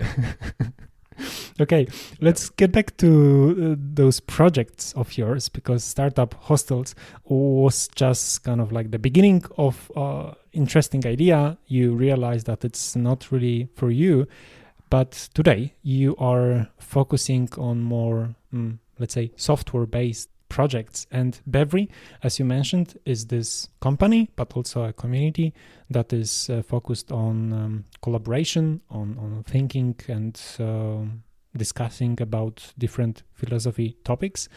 But you also have projects like Reading Rehab and The Fountain. So could you please tell what are those projects? Yeah, so all those details can get found at bevry.me, and for our projects, bevry.me/projects. Bevry started as a hub for my open source software development, like my consultancy business. And then we did the study group in 2017 and decided, hey, it shares much of the same goals that I have, which is allow everyone to live well, share what they love. And but that's very tricky, because what happens when ISIS versus the Nazis have different opinions of what living well means, right? So you need some way those to are kind like of bridge. extreme examples. Yeah. Well, even like less extreme examples, just like your Republican versus your Democrat in the USA, or your country goer, like your farmer in Australia versus your city goer, right? So things like this is an area where, you know, these people have this isolated wisdom, or sometimes it even goes into like collective wisdom with religions or political groups or cults or communes, things like that. But you need it to get into a collaborative wisdom space where you actually want to reach out to alternative tribes and learn from them and have them also learn from you, where you're actually wanting to make everyone stronger, not just your own tribe. And this is a lot of what we learned. Like, that wasn't a intuitive idea. That's something I learned from like the hard road of life and then studying philosophy, which is, if we can use our speech to overcome violence, then there'll be less violence. So we should use our speech for that. And not all the time, like, you know, speech is the answer. Sometimes scarcity is really extreme and there is ideological differences which can't be met from speech. So, you know, that's when a nation will go to war. Or, you know, a person will defend themselves against someone who wishes to do them harm. So you have this big catastrophe or conglomeration of complexity and sophistication in life. We're all trying to do our best to understand and add the sophistication, delicacy necessary, but it's hard. So what that community does is a study group. So it's processes and projects to expand the market of collaborative wisdom. So these processes is like a study group, a safe space where people can consider whatever it is. We covered the Unabomber Manifesto, which was like a Luddite domestic terrorist from the 70s. We did that only a few weeks ago. He was very concerned about the impact industrialization will have on a meaningful existence, and he decided to do mail bombs to signs of industrialization. And we went through his manifesto and kind of provided some counter arguments and considerations for it. In some areas, he is correct, but is his solution the best and the only solution? Certainly not. So it's kind of for that, like a lot of companies, like a company has its culture and they want to expand that culture as much as possible to increase its customers and also increase its recruitment. So, but is that company's culture correct? That's like the collective wisdom area. Like, it would be very nice if you could increase the trade that company does, but also increase its cooperation. So, and that also requires a company or a community to have a place where people can really question and go beyond just the dogma. Now, any team, it does need a collective opinion on what the team wishes to achieve. Like, to actually build something, you need cohesion. But that cohesion should be challenged so you don't walk off the edge of a cliff of ideology to your despair while you grab onto rocks that are actually false axioms. So we have these processes, which is better study, better ways of discussing contentious ideas. And then we're building software around that. So right now that software is merely a YouTube channel and a discourse forum discussed at Beverly.me, but the project's Reading Rehab and Fountain. But first will be one called Study, Beverly Study. So that will be when you're watching a lecture on YouTube, or eventually also a book or a audiobook or whatever it is, you'll be able to take like timestamp notes and schedule discussions to discuss those notes. So when you're watching a lecture, similar to the SoundCloud interface, you'll be able to see people's commentary of specific topics that lecturer just talked about. And then you'll also be able to schedule discussion for that lecture. Reading Rehab does the same thing for books. Part of the benefit we got from reading the classics was we discussed them. When we watch a challenging movie or read a challenging book, we can be like, oh my God, this was amazing. But then a month later, we're reading some other book and we're thinking, oh my God, that's amazing. We failed to put anything into practice. That's why I called it Reading Rehab. It solves like the junkie habit of reading. So instead, discussing with other people and arguing about what is the way to integrate this book in the lessons, and are the lessons even the best lessons, is the way to go. So people have maybe they've done like a reading group in their life where they've been like, hey, let's all agree on which book to read, which is hard enough. And then you have to schedule a time when everyone will read it, which is incredibly hard.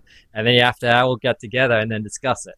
right? Like unbelievable complexity. And the internet can fix this. Like, why is it that we have millions of people reading the same book and yet they're not discussing with each other? So Reading Rehab will be launching this year to really help with that, as well as the Beverly Study projects they'll be launching this year. And just to make this way of moving from isolated or collective wisdom into collaborative wisdom way easier and cement our knowledge and increase our wisdom. And just to be sure, the Reading Rehab works in the asynchronous way, is it? Right. Yeah. So it'll be like it'll hook into the books you're already reading from your Goodreads account, and then it will suggest meetings with other people who read the same book with the same availability as you. So that way you read a book and then next week you'll be like, okay, there's a study group for this book on Saturday at 5 p.m. or something like that. And then you can participate in that discussion. And then Fountain's kind of like a tool that will be way down the line on taking conversations which people have chosen to record to then add them back into the study infrastructure so people can even study your own responses in your own discussions if you choose to. Okay. So all of those projects are somehow revolving around the different concepts of philosophy. And why do you think philosophy is important? Why, let's extend it, the ethics or just understanding our own thoughts and moral structures is important? Yeah, well, it's you want to learn the smart way with things more than the hard way if you have the capacity to learn the smart way. And sometimes learning the hard way is the only option available to us. I actually have a prepared statement on this that I wrote a few years ago. Let's go. Is, I am in the ocean on a ship. The ship is my body or a spiritual home, as a marriage would also work as the ship. I am hopefully the sailor. There are storms, which are external influence, that will harm me against my will. Other days, the weather will help. I must be willing to navigate and revise my navigation, in case the stars or the compass fails. This requires the consistent improvement of my intuitions, and the ability to revise them in the face of better arguments, so dramas of the mind. My ability to survive in the seas is purely from my past and thus present efforts to protect my future self from my worst and laziest self. With practice, I will find moments of respite, an island of grace, a vista of weather, here and there, before the area runs dry with the lack of potential, which is a now previous ideal, a previous true north of the compass, which will now have known insufficiencies and is met with boredom, frustration, curiosity of new potentials. And eventually I will board the ship again. So if anyone's seen the movie Life of Pi, it's fantastic, right? And I took... I saw it. Yeah, and, it's about this real struggle for survival, but also this subconscious struggle for survival at the same time, and it blends the boundaries between the two. And Moby Dick is also a tale where one way of interpreting Moby Dick is the whale is the metaphor for the subconscious, the demons, the super ego that wishes to do harm and maintain. And there's also a great movie called The Boy and the Beast, anime, fantastic. But in times, right, you want to kind of everything in that you don't want to build your life on false foundations or discover you did too late. You want to make sure that you're working towards what is true north, and you want to make sure that you have the capacity to survive that journey without encountering trauma. So, and there's many different true norths as well, and this is one of the things that makes it hard, and there's many false idols. So that's kind of my little sales pitch, but obviously it's a personal journey and everyone's on their own personal journey, right?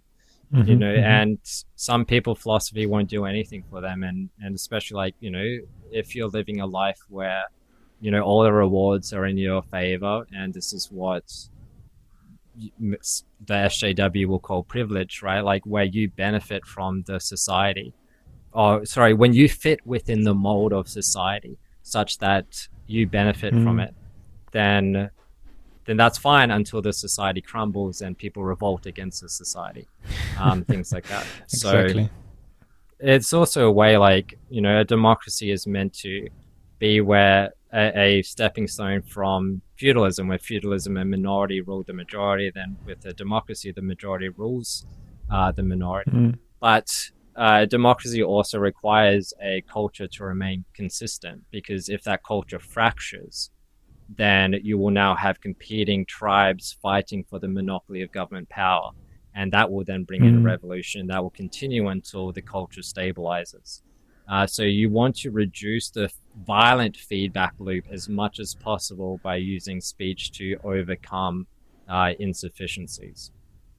And that's kind of like the thing of philosophy.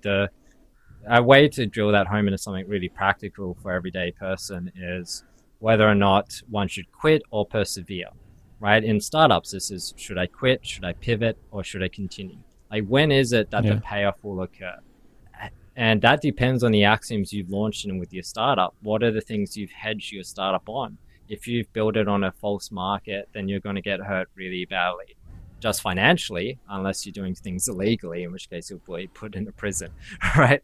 But in life, these are also things like a relationship, or even for suicide, things like that, which is the exact same question. I think Albert Camus, or one of the existentialists, said the ultimate philosophical question is whether or not you should kill yourself.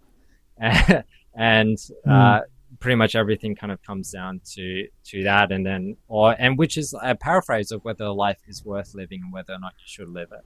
And different schools of philosophy kind of dealt with that.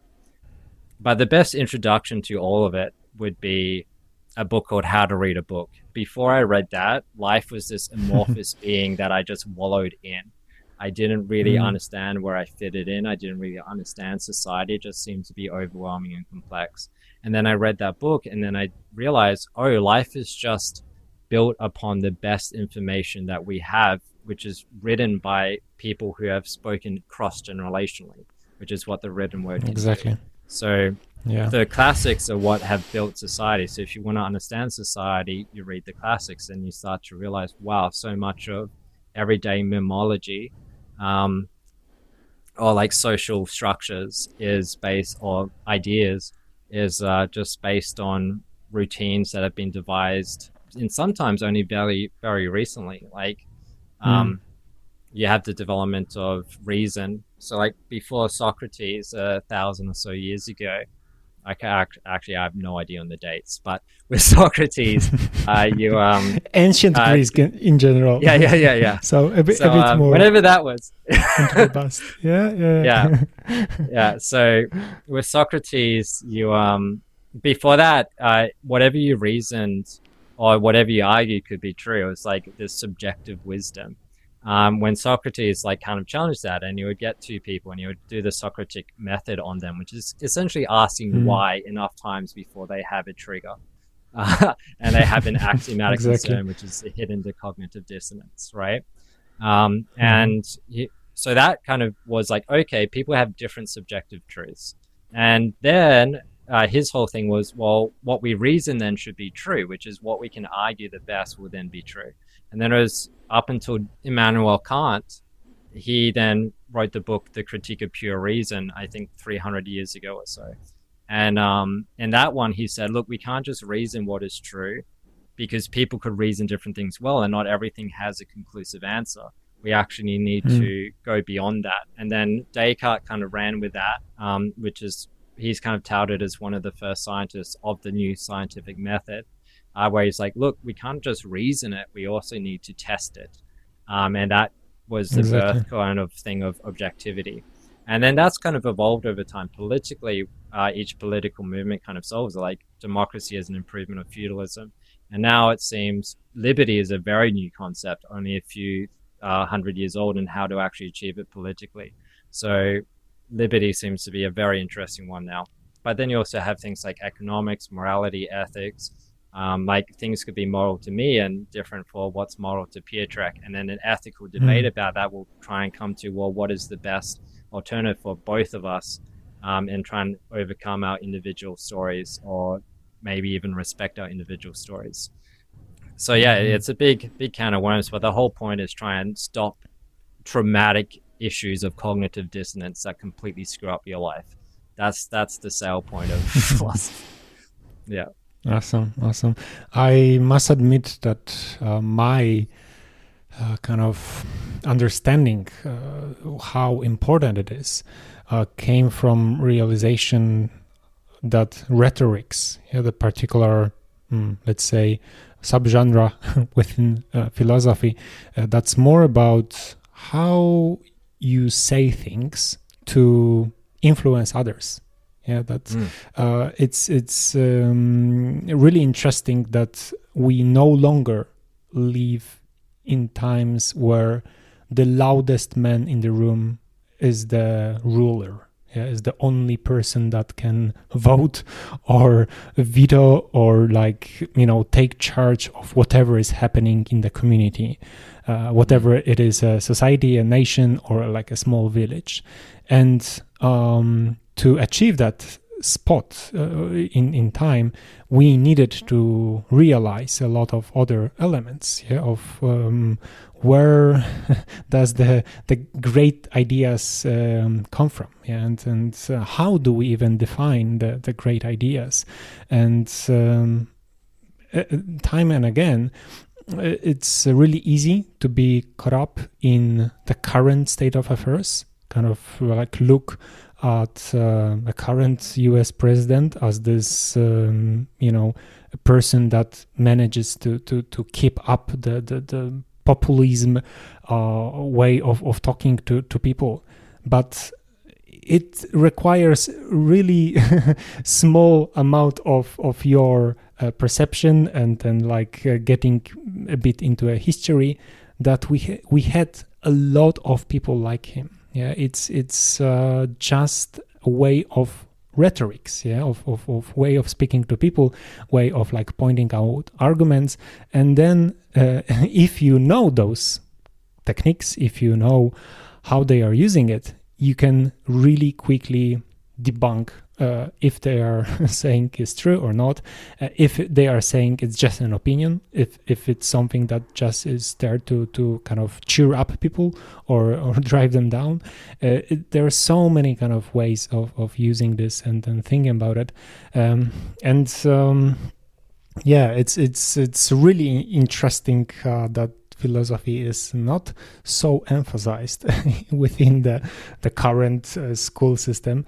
I was fortunate enough to had the lessons of it back in high school, and then I continued on my own.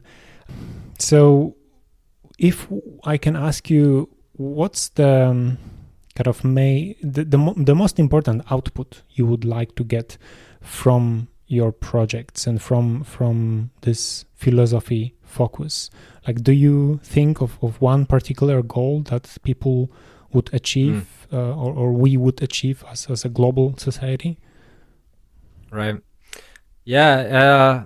I just really hope people will just have the same benefits I had, which is just a great, just a greater empathy for other people. I started off as your typical liberal progressive kind of thing, but also Australian. I didn't have that identity politics that is unique to America to some extent compared to Australia. I'm not sure what it is in Europe, but and man, I just had some life experiences that smacked me sideways, and they just didn't add up with the progressive narrative at all. And it took me 3 or 4 years to kind of get back on track.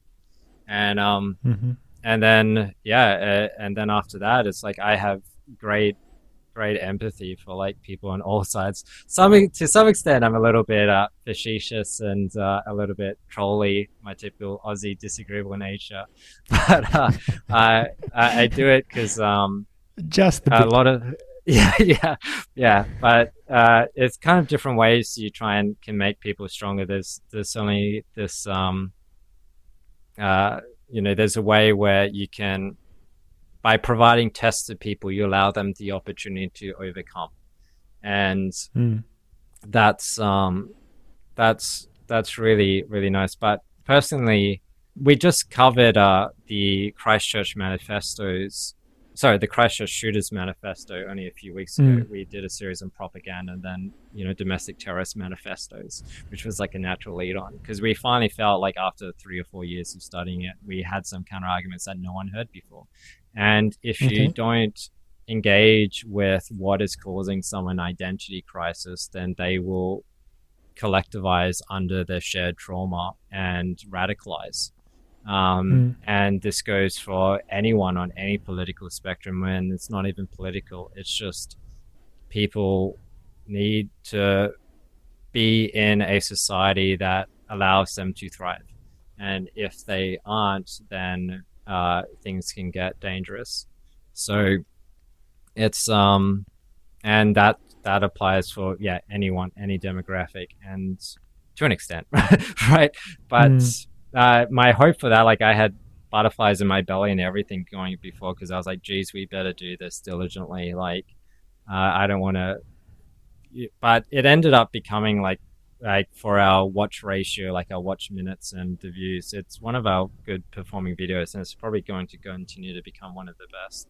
My hope there is just, people, and we followed up with one because I recorded, I'm like, actually, even talking about this, even having counter arguments that I've never heard anyone else have or shared before, I think we could even go better on this. So I continue researching. Then next week we followed it up with a analysis of the Borderless documentary, which went into a lot more practical solutions than killing immigrants. So, we covered these things, and it's, people, they want to feel heard and have solutions to their problems. And if they don't have solutions, then violence is a solution we've relied on for a very long time. So, so the hope there is like, I'm still hoping one day I'll get like a little comment or a message from someone and just be like, hey, that was some really good arguments. You told me things I didn't know before, but to some extent we have these things, like the people who have participated in Beverly, like that's just for that video. But in Beverly, we've seen this grow in people. They start off stammering, they start off unsure of themselves, they don't really know how they fit in, or anything like that. And then 6 months later, they're like a force to be reckoned with. They're great speakers. They can debate. They can do all sorts of things. And it's great to see that benefit from, that happened to myself and happened to the other Beverly participants who participated for a while. Awesome. Yeah, this sounds really uplifting. Yeah. And in a sense that it doesn't uplift us eating an ice cream is for a kid, because it can bring you joy and bonding with your family members, and it's great. But once you are an adult and like a citizen of any particular part of the world, and you have those complex issues, and we do all have, it's the matter of having the ability of talking about those issues with others. And it's really great to have the platform like you are building to encourage others to speak up, to take turns and be into the debate of sometimes really heavy topics. Yeah, because what can be more heavy than the mass shooting? Yeah, once again, thanks for doing that. And just to kind of encourage listeners, if they are happy to dig more into those philosophy themed questions, we are going to record with Ben another session, not here in the podcast, but in his platform in Beverly, and there will be more about the issues, the things that are connected more to his field. So let's continue those topics there. And before we wrap up, I have 3 more things to ask you. So first of all, please tell me, what is your financial structure, if you can say? You previously mentioned that you can work only like 3 months on a contract as a full stack senior developer at some company, and then the rest of the year you could like nomad in some places like Kuala Lumpur. But in general, do you have some kind of way that January to March you are working, and then the rest of the year you are not working, you are like focusing on your own projects? Or do you have some other way of earning for your life? Right. Yeah. It's been a bit all over the place. Like I started programming when I was 8 years old. I was just very curious and very blessed with my learning experience. I got into certain programs that allowed me to really explore that curiosity with some great teachers, and then started consultancy when I was 15. I got open source work. I was doing open source work for free, just making things I cared about.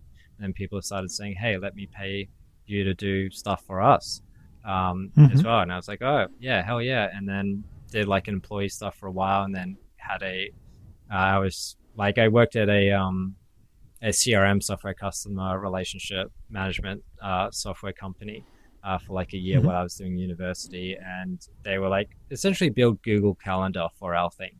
And I pretty much built it before like Google Calendar was a thing. Man, like it was good. And I was like, we need to open source this. Awesome. Like this is a product in of itself. And they just did not agree. And I was like, I'm leaving. Like, I'm not going to thrive here. But and then after that, I flew to Sydney, and where there was more work, and also be with my partner, who had more family in Sydney. And my open source work was very much recognized over there, and I kind of moved up the startup thing, like just working for like $20 an hour contracts that actually were fixed hours, like for a fixed price. So in the end, it turned out into like $10 an hour or something like that, because I put in like twice the time to make sure it was actually good. But then like through that recommendation cycle, just worked my way up higher and higher and higher. Pretty much ran like the Think and Grow Rich playbook by Napoleon Hill. That book was very impactful to me in that time, and just kind of built up my career capital. And then eventually got into consultancy, paid to be the smartest person in the room. Often what will happen is big design firms will land $1 million contracts, and they have no idea how to actually do it. So then they hire consultants to actually then, once they've won the contract, then they hire a consultant to figure out how to do it. Of course. Train their staff. The first phase is just to win the contract, and then like, oh, actually, can we do this? Yeah. So then that was my job for a while, and then that started closing down on the IP stuff, and then I got emails from like Google and Facebook and stuff trying to recruit me, and then it would always go through like the final phases, and then it'll be like, hey, sign these NDAs where we like own everything. And I was like, why do you put me through this? Like, why do you put me through all of this if you're just going to give me that? I can't sign this. And then and then after that, I did the moneyless thing for quite a while, and then just was like, okay, where's a place that will actually reward people like me? And I did like crypto trading for a while, and then I realized, the crypto scene is actually very much incredibly switched on people who are challenging like everything and wish to be challenged. It's like a new frontier, and any new frontier, you have people who are playing high risk, high reward stakes, and who are exceptionally talented because of those rewards. So I started working in things like decentralization technology and getting contracts in that area. But the 3-month thing, like, that's just a personal preference. Like, I can work 3 months, earn enough money that I would need to live for a year. Like minimalism and all the rest of the stuff. I'm, not the earn until I die, pay off my mortgage, and have a white picket fence home. No, just earn as much as I need, and then spend the rest of the time learning and trying to build my own company. Because I kind of view, at least for me, the epitome of success is to be able to build a company that's actually sustainable. Because if I can do that, then I've proved I can create something and sustain it and grow a team around it, and customers actually demand it. To me, that's like the highest epitome of success. You've got philosophy, you've got business, you got economics, you've got all these different areas. So that's really my goal. And my goal is, hope to see Beverly become sustainable more and more over time. Now, in between getting there, which is probably one of your big things, is you do consultancy, and then affiliate marketing is always really good. As you become an expert, people trust what you say, and also you develop some unique, specialized experiences. For me, like, I had a motorbike accident in Bali, and then the insurance company that I had, they didn't really cover me. And then a different insurance company reached out, and they were like, "Hey, we would have actually covered you." So like I did a blog post all about like my horrific experience not being covered, and then I kind of recommended, and I get like a percentage of the thing. And now I'll leave it up to PeerTrack which link he wishes to use, because I know PeerTrack shouts out the same insurance company. Yeah, we can say about it. Yeah, it's Safety Wing, and I am really pleased of how they approach the whole idea of insurance. And actually, they are like one of the first companies to also recognize the market of digital nomads and remote workers, and how kind of difficult for us it is to kind of stay extended period of time. Because, for example, just comparing to other kind of insurance that I did have from my country, all of them would have some kind of time limit. Yeah, and if I'm spending more than 180 days abroad, they do not cover it again with this definition of a trip. Because for them, I am already living abroad. Doesn't matter if there is pandemic, if there is other kind of issues that could lock me up in one place. They just decided that it's similar like this definition of staying in a hotel. You cannot stay longer than 29 nights. And why? It's like completely ridiculous idea. And it's interesting to have those companies to kind of challenge the status quo, and allows you to have it for whatever time you need. Yeah. And okay, getting back to your company, is it registered in Australia? Yeah, so before, when I was running it as a consultancy, it was just your P2I Limited company. Then that became more expensive than what a moneyless thing costs to do the accounting and the paperwork for it. So then I shut it down. These days, because we're not really earning anything above like the tax bracket, then it's unregistered. What I will probably end up doing is registering it in Australia as this mouthful. I unincorporated, actually I can't remember what it is, but essentially it's a non-profit. Okay. It's a huge mouthful of like 5 different terms in Australia. So we'll be going that route. It simplifies a lot because, and like why profit versus non-profit, it's about what is the motivators? Like, are people going in it for extrinsic motivation or intrinsic motivation? So extrinsic motivation is like salary and equity, where intrinsic motivation is you actually get value from the product that you are building. So non-profits, people are generally working at non-profits because they're getting value from what the non-profit is doing personally. So that's the why we're probably going to go down that route. It simplifies a lot of conversations, especially around recruitment and just fair return on investment for those who contribute. And you personally, when you are doing some consulting, do you do this as a freelancer? Yeah, as a sole trader. Yep. Okay. Yeah, each country will have different terminology for what it is. Like Australia doesn't just have non-profit; it's got like 10 different things, and then and like they intersect with each other. But yeah, freelancer in Australia is like sole trader. It's like free to apply. You get an ABN, Australian business number, and it's easy.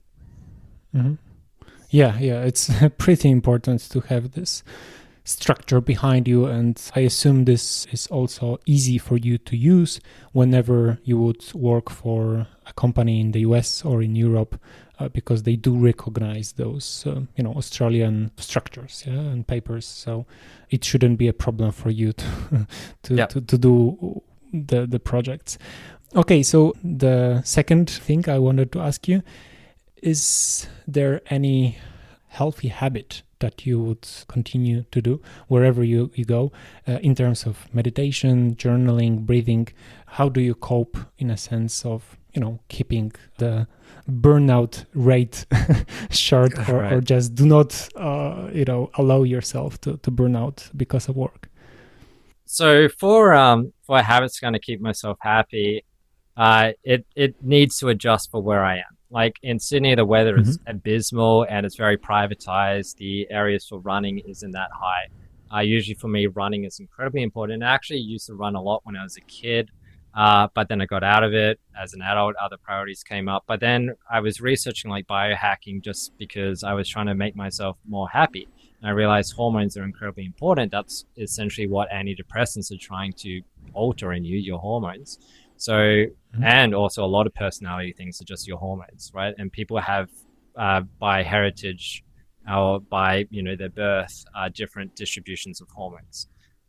So that's kind of what is being sought to be changed and what you cannot change. So runner's high, if you go for a run and over 45 minutes, you increase pace gradually, then around the 45-minute mark, you'll get this runner's high.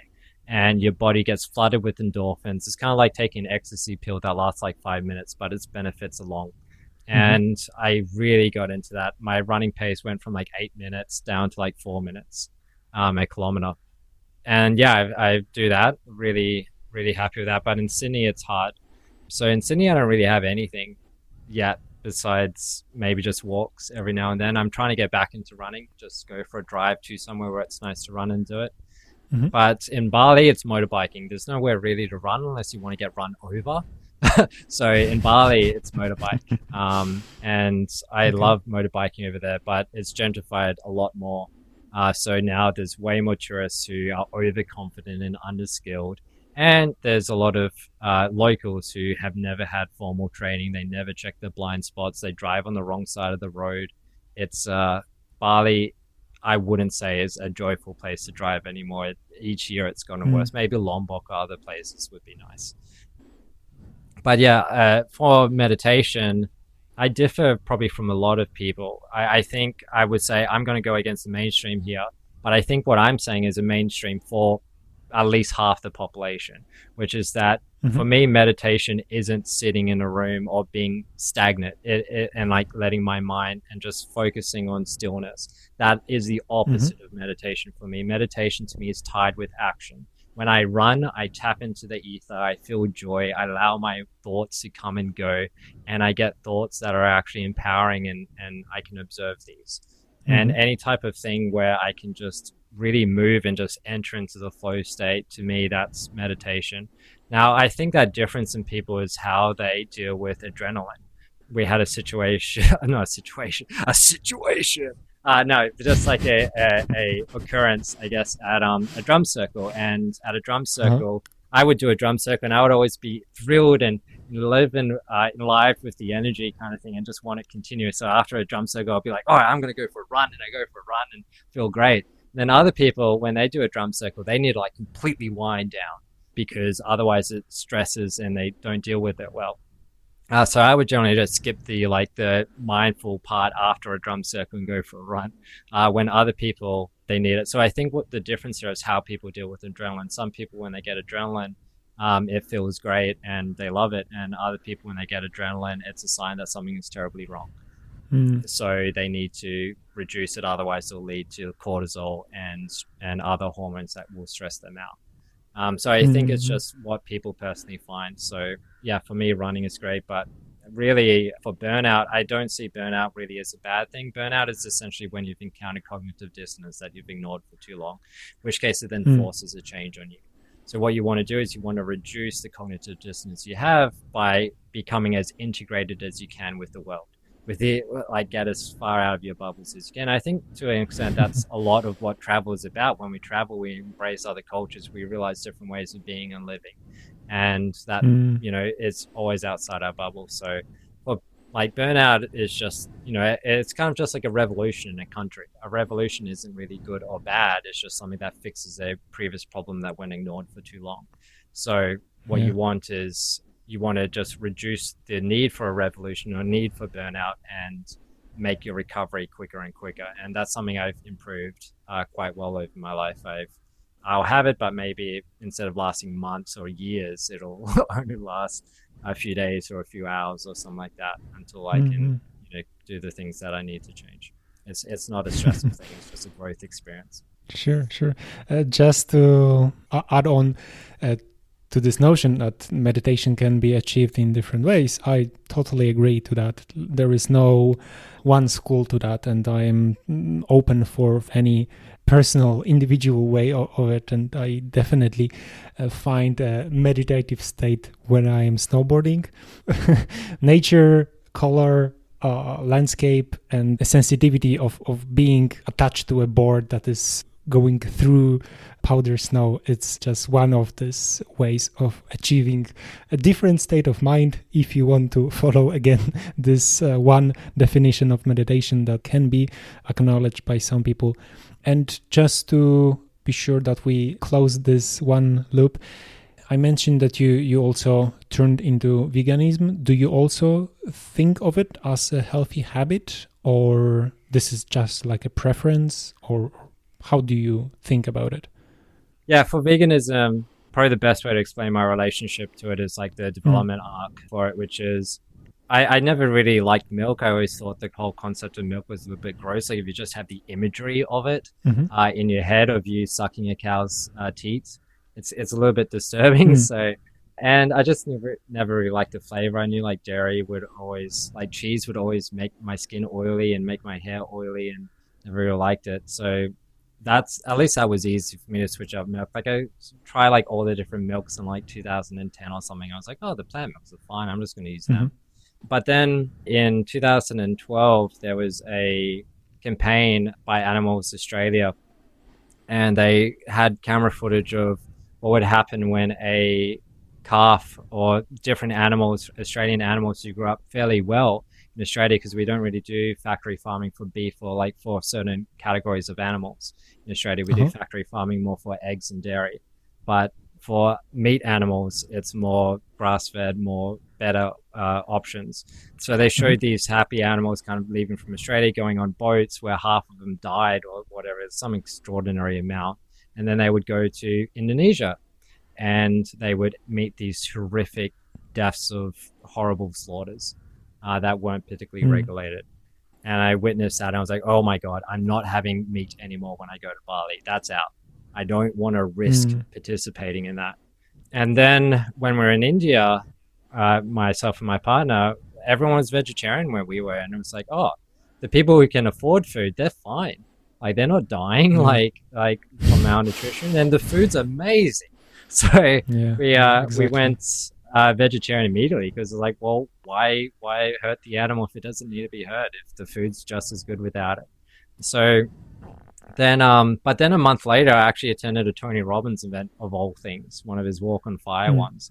And one whole day of that was just about health. And they showed you like, you know, the whole abattoir process, or the whole, you know, from chicken to plate type things for eggs and for dairy and everything like that. And I was like, oh my God, it's just as horrific. And then they also went into like the health issues as well. And for me, it was just, I didn't care at all about the health stuff. As long as I'm alive, then it's fine. But it was just the horror of what they experienced. And I was just like, I can't risk this. I don't want to risk funding this, participating in this. I don't want any part of this. So I got back home and I was like, no, I'm not doing even eggs or dairy anymore. Like, no. And my partner freaked out. She's like, what about health and everything like that? And then it was like a growth over like, you know, I had that conviction. And then fortunately my partner's very caring and very nurturing, and kind of figured out how to do it healthy and everything like that. But yeah, the first year of it was kind of like, well, why are you vegan? Like everyone asking you that every 5 seconds. And then, you know, always wrestling with this like evangelism thing as if you're working out like a church ministry. But mostly it's just trying to prove your own thoughts on it. Like, what are the best arguments? And I actually ended up finding like most vegans don't actually have good arguments for why they're vegan. Like if vegans are actually wanting to reduce harm, then and they should be like in Papua, where like in a tribe in Papua where the ecology is like humans, potatoes, and pigs, and they kill the pigs and eat the potatoes for full nutrition. Or you can go to Mongolia and then you can participate in the nomads of the steppes, where the ecology is like horses, grass, and wolves nomads, and humans. Not us. Yeah. Because I actually read a book by Tim Cope, and he went from he did the Trail of Genghis Khan by a horseback, and that like completely challenged my whole conception of veganism. That book, because they are without a doubt doing less harm than the average Western person.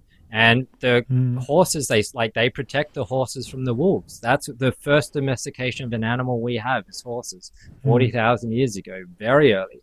And, you know, they eat the sickest horse. And from that horse, they have everything. Like their shelter, the the utilities, they drink the horse milk and everything. Like it's a very symbiotic relationship. And to some extent, we have a symbiotic relationship with dogs too. That's why we domesticated them from wolves.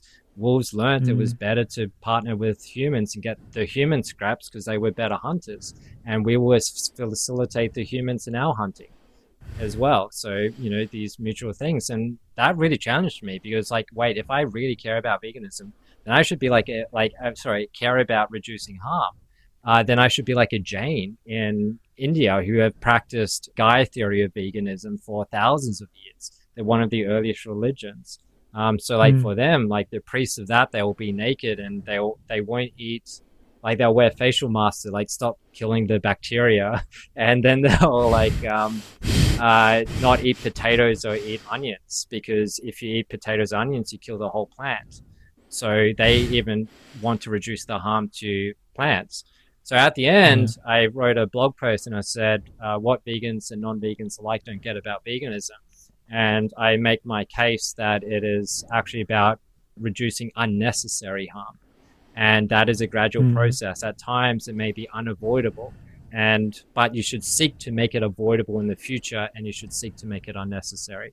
So, for instance, when I go in Bali, my first time actually eating meat as a vegan, animal flesh, was at a time where one of my friends was graduating from university, a Balinese man. And he was like 45 and finally graduating from university. He moved from one of the other islands, the islands of Flores, to study and live his dream kind of thing. And they sacrificed their chicken and gave their prayers to bless the family. And they blessed the chicken because for them, killing the chicken was a way of blessing it and guaranteeing that it's going to go to the gods. And that's as well, it very much related to a lot of what I read about prayers and things like that. I covered all in that blog post. But for me, it would do more harm to curse that family than to eat that already dead chicken. So what I care about is reducing unnecessary harm. When I see my friends in poverty in the fishing villages, I will eat their fish. That's the livelihood. That's minimal harm. They caught it themselves. So and they don't have the blessing of a supermarket. And this is one of the things from philosophy that I learned, which is generally morality follows economics. You may think that you're being wise and being on the right side of history now, but it's only the right side of history now probably because it's economical to do so. You won't die because of that morality. So generally, if you're having a morality and it will lead to you being exterminated, that morality won't live on that well. It's not a sustainable morality. So why is there a rise in veganism? Well, supermarkets, they gave worldwide nutrition for a very convenient price. So now there's not a necessity to eat meat. Now, if I was in Papua or in Mongolia or in a fishing village in Philippines or in Bali, it's a very different story. They don't have the wealth to have nutrition. It causes them harm to adopt veganism or to adopt a strict vegetarian diet. So veganism, I would still say that a lot of these, and that's one of the things, a lot of the meat eaters and the hunters that I know, or hunters I would specifically say, like fishermen, things like that, they're more vegan than many people because they really understand the whole ecology of it, and they don't wish to do harm. I will put the link to this blog post of yours to my website, to the blog post that is about this episode. So just go to nerdontour.net/Ben, and there I will give all the notes we were talking about here and also the links of everything we mentioned. And before we finish, could you say where should people find you online? Where are you most active?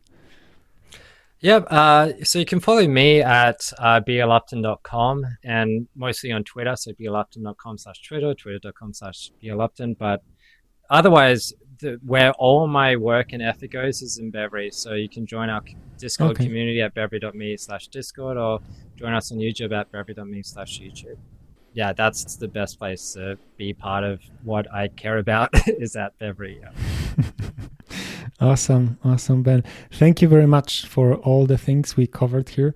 It was a very wide-ranging conversation, and I'm really happy that we could do this. Cool. Yeah, thanks so much, Pietrek. I'm really looking forward to having you on the Beverly Show too.